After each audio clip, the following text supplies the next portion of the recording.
رحمة للعالمين. May Allah send prayers and peace and blessings upon that noble messenger, that kind-hearted man sent as a mercy to the world. أما بعد فأوصيكم بتقوى الله فإن خير ما نتواصى به بيننا تقوى الله. To commence, I counsel you to be wary of Allah, to be mindful of Allah, for the best that we can advise each other to is taqwa. قال الله تعالى في محكم تنزيله فلا تخافوهم وخافوني إن كنتم مؤمنين. Allah tells us in the Quran, do not fear them, but fear me if you are believers. And Allah also tells us in the Quran, يا عبادي الذين أسرفوا على أنفسهم لا تقنطوا من رحمة الله إن الله يغفر الذنوب جميعا. Allah also tells us in this very same Quran, O my slaves who have gone beyond all bounds with yourselves, despair not in the mercy of Allah, for indeed Allah forgives all sins. Many people in the world would ask you today, what is the point of continuing, of believing? I try and I try and I try and nothing happens. And everything around me slowly breaks down and I break down. Because what I'm told is good never ends up working out for me.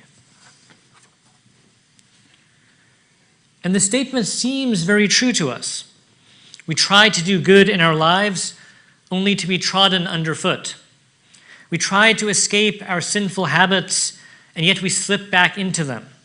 And then we fail again and again. We break our word, we lie, we backbite, we hate, we lash out at people. We sin and we commit blasphemies. We try to change the religion of God to fit our own wills. We belittle our own faults. We stop caring for people. We stop caring for ourselves. We fall into line with this world and we start to worship riches and beauty and prestige. This is who we are. كل بني آدم خطاء. All of mankind are people that make mistakes. وخلق الإنسان ضعيفا. Allah tells us, mankind was created weak. And so our lives might often feel like this uphill battle that we can never win. Every time we reach the top of a hill, like the famous myth of Sisyphus, the boulder we are pushing up comes loose and rolls down the hill and we have to start all over again. And in the face of this difficulty, of this trial, we have to understand this world is a trial. It may seem wholly reasonable for us to give up hope, to despair, to just wither away. And this is what the world will ask of you. It will tell us, recognize that hopelessness that you feel and realize that you will never conquer it. The philosophers of the age tell us, be authentic and recognize that truth. And when it becomes too much for you, and we know that it will become too much for us because the fitrah that Allah has created us upon cannot handle despair for long periods of time. So when it becomes too much for you, they tell us, distract yourself. Distract yourself endlessly in vain pursuits that will give other people more power and more money. So that's what we are told, that this is the world and this is how we should be. But as Muslims, this is not our view of the world. Every Muslim must reject this hopeless view of the world. In a famous poem, often attributed to Maulana Jalaluddin al-Rumi, who was one of our great scholars and judges, he said, "Come, come, whoever you are. Ours is not a caravan of despair. Even if you've broken your promise 1,000 times, come again, come again." On the other hand, the archetype of evil, Satan, called Iblis in our tradition, from Ablasa, his name is from Ablasa, to despair. So this is perhaps the greatest of evils, to despair of God's mercy, to lose sight of God's wisdom. Or we can look at another word, ayasa, also to despair, but literally to dry out. And yet Allah tells us in the Quran, وَهُوَ الَّذِي يُرْسِلُ الرِّيَاحَ بُشْرًا بَيْنَ يَدَيْ رَحْمَتِهِ. He is the one who sends the winds as a glad tidings of His mercy. The mercy here, if you look at the ayah, these are the rain clouds that are sent by the wind. The rain that falls, the water of mercy that removes the dryness of despair. And this is one of the reasons why the Prophet ﷺ would often walk out into gentle rain, to revel in this feeling of Allah's mercy descending from the heavens. So no matter how long the drought may last, we know that the rain will always come by this promise. Even here in California, where the fires will rage and the smoke will linger, but the rain does come, just like it did this past winter. And so while it may seem like this life has precious little rain, there are always traces of that water present. And if you look closely enough, in truth, this water is everywhere. There is mercy in the fact of our lives. There's mercy in the fact of our families, in our being Muslim, in our being healthy, in our being intelligent enough to function in this world. Anyone who cannot see that this life is not actually absolutely brimming with Allah's mercy refuses to see what is clear and what is evident. But the true rain is still ahead of us. The Prophet ﷺ said, جَعَلَ اللَّهُ الرَّحْمَةَ مِئَةَ جُزْءٍ, that Allah has created mercy in 100 parts. فَأَمْسَكَ عِنْدَهُ تِسْعَةً وَتِسْعِينَ جُزْءًا, and He kept 99 of them with Himself. وَأَنزَلَ فِي الْأَرْضِ جُزْءًا وَاحِدًا, and He sent only one part of His 100 down to earth. فَمِنْ ذَلِكَ الْجُزْءِ تَتَرَاهُمُ الْخَلْقِ, and it is from that one part of mercy that all of creation is merciful to each other. حَتَّى تَرْفَعَ الْفَرَسُ حَافِرَهَا عَنْ وَلِدِهَا خَشْيَةَ أَن تُصِيبَهَا. From that part is that a horse will raise its hoof gently over its foal so as not to crush it. And then the Prophet ﷺ continues and he says, وَتَبْقَى الْأَجْزَاءُ الْتِسْأَةُ وَتِسْعُونَ إِلَى يَوْمِ الْقِيَامَةِ. The remaining 99 parts will remain until the day of judgment. أَكْمَلَهَا اللَّهُ سُبْحَانَهُ مِئَةَ رَحْمَةٍ بِهَذِهِ الرَّحْمَةِ. When Allah will bring these 100 parts together, فَيَرْحَمُ اللَّهُ بِجَمِيعِهَا عِبَادَهُ الْمُؤْمِنِينَ الْمُوَحِّدِينَ. And Allah will show all of His mercy to His believing slaves. And that is the rain that we are waiting for. The next life is the life that we are living for, the paradise that we are awaiting. Allah promised to the Prophet ﷺ, وَلَسَوْفَ يُعْطِيكَ رَبُّكَ فَتَرْضَى, that your Lord will give to you and you will be pleased. And the Prophet ﷺ, in a hadith explaining this verse, he says, لَا أَرْضَى وَوَاهِدٌ مِّنْ أُمَّتِي فِي النَّارِ. I will not be pleased while a single member of my ummah is still in the fire. And this is why some of the great Salaf would say, وَعِزَّتِهِ لَوْ أَدْخَلَنِ النَّارِ فَسِرْتُ فِيهَا مَا يَئِسْتُ. By God's might, were He to place me in the fire itself, I still would not despair. Because these men understood hope. The person who said this understood Allah. He had a good opinion of Allah. And Allah has told us, أَنَا عِنْدَ ظَنِّ عَبْدِ بِي فَلْيَظُنَّ بِي خَيْرًا. I am as my servant thinks of me.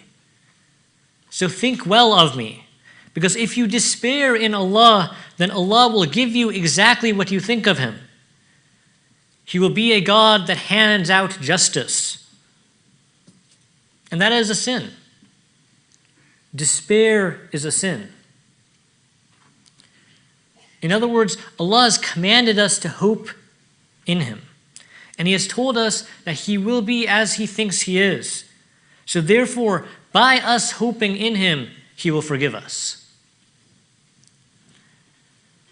One of our scholars, Ibn Atta'illah, famously put this all together in a wisdom. He says, أَوْجَبَ عَلَيْكَ وُجُودَ طَاعَتِهِ. He has mandated upon you to worship Him. وَمَا أَوْجَبَ عَلَيْكَ إِلَّا دُخُولَ جَنَّتِهِ. But in reality, He has not mandated anything upon you except entrance into paradise. And this is how we have to think about the world. How can we despair? How could we ever lose hope when we understand who Allah is? One of our scholars said, if you want to open the doors of hope, then look to what Allah gives to you. And that will keep the doors of hope open. But at the same time, the Muslim is not one-eyed. Our gaze is not fixed entirely on what Allah is giving us. This very same scholar, he continues in the same wisdom. He says, and if you want to open the doors of fear, then look to what you are presenting to Allah. Because it's only with two wings that anything can fly. And those two wings are hope and fear. And so the Prophet ﷺ said, despite everything else we've talked about of hope, he said, وَالْأَحْمَقُ مَنْ أَتْبَعَ نَفْسَهُ هَوَاهَا وَتَمَنَّى عَلَى اللَّهِ. The truly stupid person is the one who follows the desires of his soul and vainly hopes in God. In other words, he does nothing but hope. He continues to sin without regret because he believes Allah will forgive him. He believes that he is close to Allah despite him not worshiping Allah. He hopes that if he plants the seeds of hell in this life, that Allah will convert those seeds into plants of paradise. He hopes for reward without any action on his part. But in truth, none of this is hope. This is all mockery. This is all us mocking Allah if we do this. Every single prophet, when advising their people, they said, إِنِّي أَخَافُ إِنْ عَصَيْتُ رَبِّي عَذَابَ يَوْمٍ عَظِيمٍ. Indeed, I fear if I should disobey Allah or if I should disobey my Lord, the punishment of a truly terrifying day. And so we have to remember that the day of judgment is a day of judgment. A terrible day where we watch our own lives play out in front of us. A day where God is angered and we will face His justice. And on that day, we hope for His mercy, but we face His justice. And on that day, even every prophet is fearful. And so the Prophet ﷺ told us, لو تعلمون ما أعلم لضحكتم قليلا ولبكيتم كثيرا. If you only knew what I knew, you would laugh little and cry much. So despite our hope, we still cannot feel safe. فَلَا يَأْمَنُ مَكْرَ اللَّهِ إِلَّا الْقَوْمُ الْخَاسِرُونَ.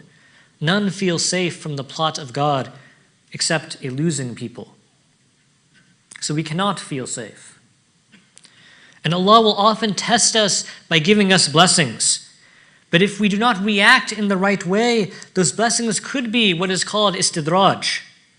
It's a very scary possibility. This is the idea that you're slowly being pulled along while believing that God is rewarding you to punishment. And sometimes this might result in a person of great knowledge and of great faith slowly but surely falling until they no longer practice.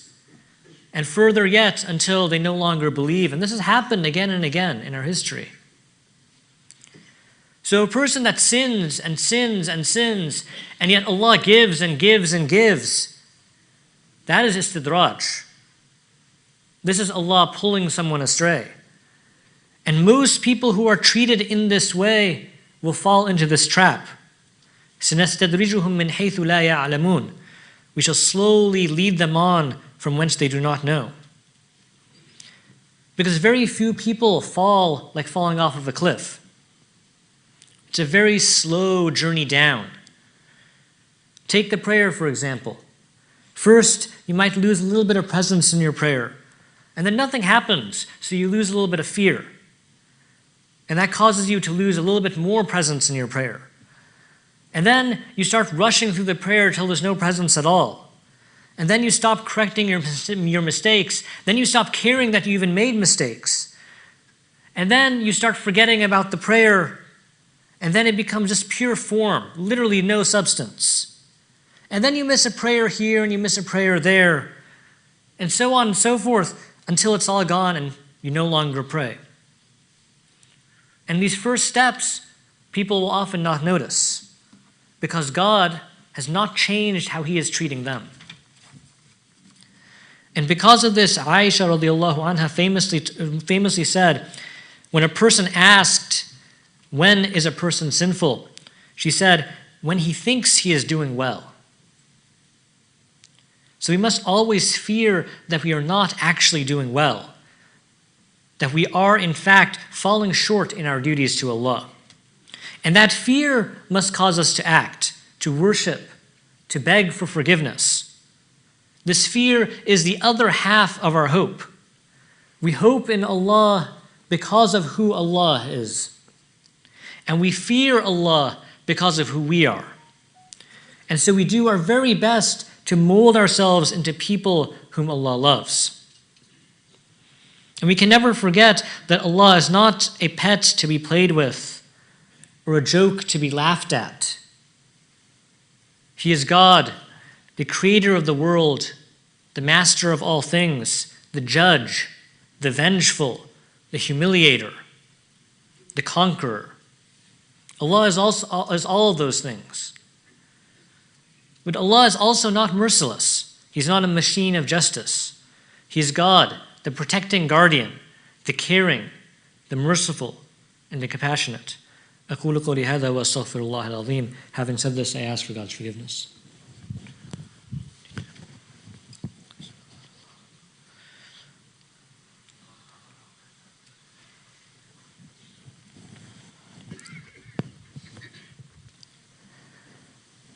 الحمد لله وأشهد أن لا إله إلا الله وحده لا شريك له والصلاة والسلام على رسوله المصطفى صلى الله تعالى عليه وسلم. Praise be told to Allah. We testify that there is no God but Allah. May prayers and peace be upon His chosen messenger. Some people might find this last idea, this last notion a little uncomfortable, right? Not in line with who they think that God is. In a very perhaps Christian notion, people will often believe that God must be all-loving, just as man is originally sinful, in order to fully forgive. And so why fear God? That becomes the question. Why fear God if He is all-loving? But the problem is, without any fear of God, there cannot be submission to Him. There cannot be trust of Him, and there cannot be love for Him. If you look at a wheel of emotions created by modern psychologists, you'll find that submission is a combination of trust and fear. So if you are to submit to Allah, then you must have both. You must have both trust and fear. Otherwise, you will do whatever you want. And as we said, that's not submission. That is mockery based off of contempt. So there's no trust there and there is no fear there. But rather, there's just simply this belief that Allah is an idea, a comforting idea. And then if you look at the emotion of trust, it itself is a mixture of fear and joy. You cannot trust someone without giving them power over you, or without acknowledging their power over you. And so there's a very vulnerable, intimate fear that underlies trust. And finally, if we look at love, love is a mixture of trust and happiness. So if you cannot trust without fear, then you cannot love without fear. There may be some elements of love still left, but this is not the true, deep, unwavering love that we are able to have for Allah. So in truth, fear and hope must be our twin motivators. Fear should make us act so that we can be safe from what we fear, and hope should make us act to attain what we hope for. We cannot be without either. And this, of course, is a balance that we have to strike in our lives. In harder times, hoping a bit more, and in easier times, fearing a bit more. And to do this, we must first seek out and read and listen to the descriptions of God's mercy and God's wrath. That way we can constantly remind ourselves of what we have to hope for and what we have to fear.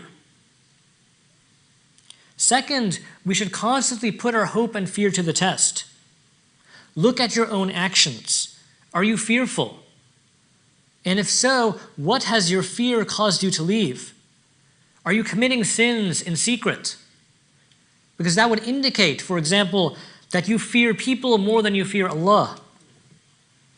And one of the scholars remarked regarding this, he said, whoever disobeys Allah in secret, if he does not believe that Allah sees him, then his faith is flawed. He's a disbeliever. But if he does believe that Allah sees him, then why has he deemed Allah the most insignificant of onlookers? And then you can ask yourself, are you hopeful? And if so, what has your hope caused you to do? If you keep falling into sin, has your hope of God reminded you that God's mercy is greater than your sin? Even if you've committed every sin there is to commit, even if you were the man that killed 100 people. So always make it a habit, daily or weekly or however often we can, to review yourself and to review your actions for fear and for hope. And if we put in that effort, then God will do the rest. This is something that Allah has promised us. If you take one step to God, God will take several to us.